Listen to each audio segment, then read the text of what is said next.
واہ نیازی صاحب، واہ ویری گڈ. آپ نے تو حق ادا کر دیا کہ واقعی جو آپ کی محبت ہے عطا اللہ نیازی کے ساتھ وہ صرف لسننگ کے تک نہیں ہے بلکہ آپ خود گاتے بھی ہیں ان کے گانے. تو اس کا مطلب یہ ہے کہ ان کے ساتھ بڑا گہرا آپ ان کے فین ہو، گہرا تعلق ہے ان کے ساتھ. اچھا، ان کے ساتھ ملاقات بھی آپ کی ہو گئی تھی پہلے خط و کتابت کے ذریعے سے آپ ملاقات ہوتی رہتی تھی؟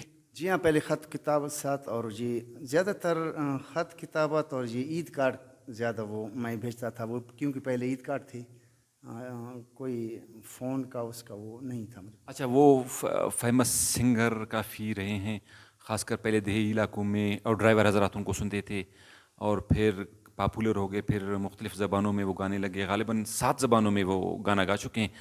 جب آپ کی عید کارڈ وہاں جاتے تھے تو ان کی رپلائی جواب آتا تھا؟ جی ہاں، بالکل باقاعدہ آتا تھا. اور مجھے یاد ہے کہ میں کلات میں 1992 میں تھا، تو 93 کے درمیان میں اس کے ساتھ فون پر بات کیا 1-2 دفعہ. اچھا، پہلی آپ کے ساتھ فون کے ساتھ بات ہوئی ان سے؟ جی ہوا تھا. تو بات ہو گئی، پھر فزیکلی جا کے ان کے ساتھ آپ ملے؟ 1985 میں ملا تھا لاہور میں.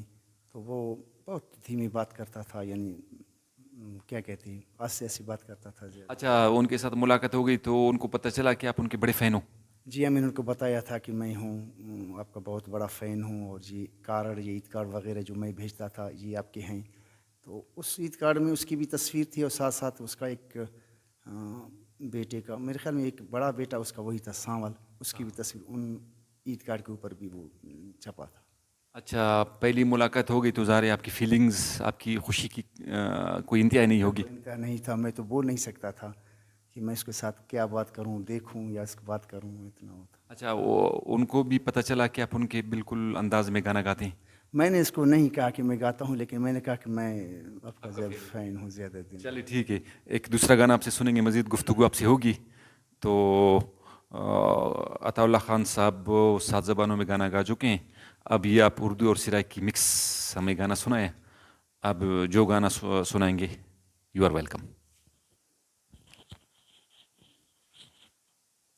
اب میں آپ کو ایک سرائکی میں گانا سناؤں گا.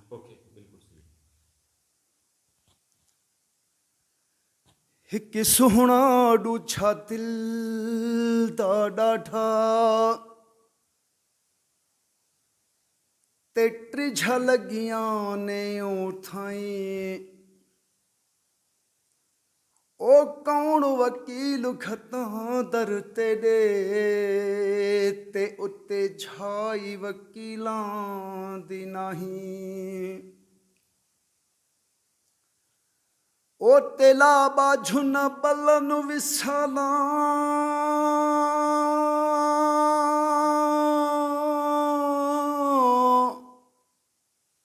اتے درداں باجھن آہی.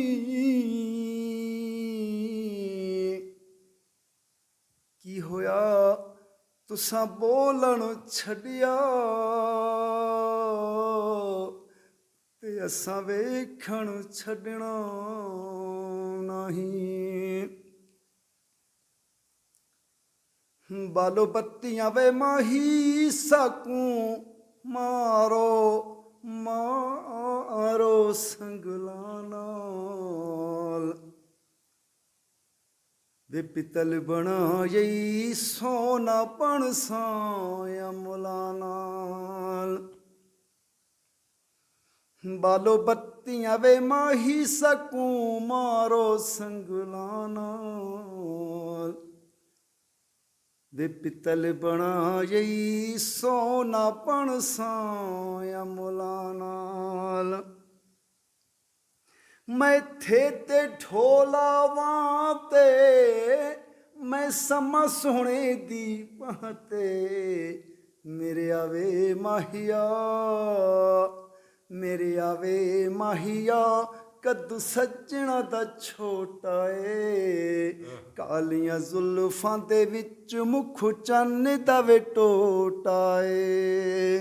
بالو بتیاں وے ماہی سکوں مارو سنگلاں نال، پتل بنائی سونا پنساں یا ملاں نال. ਮੈਂ ਥੇ ਤੇ ਢੋਲ ਮੀਆਂ ਵਾਲੀ ਵੇ ਮੈਂ ਜੈਂਦੇ ਪਿੱਛੂ ਉਮਰਾਂ ਗਾਲੀ ਮੇਰੇ ਆਵੇ ਮਾਹੀਆ मेरे आवे माहिया इहा मुंदरी में पाई रखसां आप जलील थी सावे तेरी इज्जत बनाई रखसां बालो बत्तियां वे माही सकूं मारो संगलाना पित्तल बनाई सोना पण साया मुलाना लो पित्तल बनाई सोना पण साया मुलाना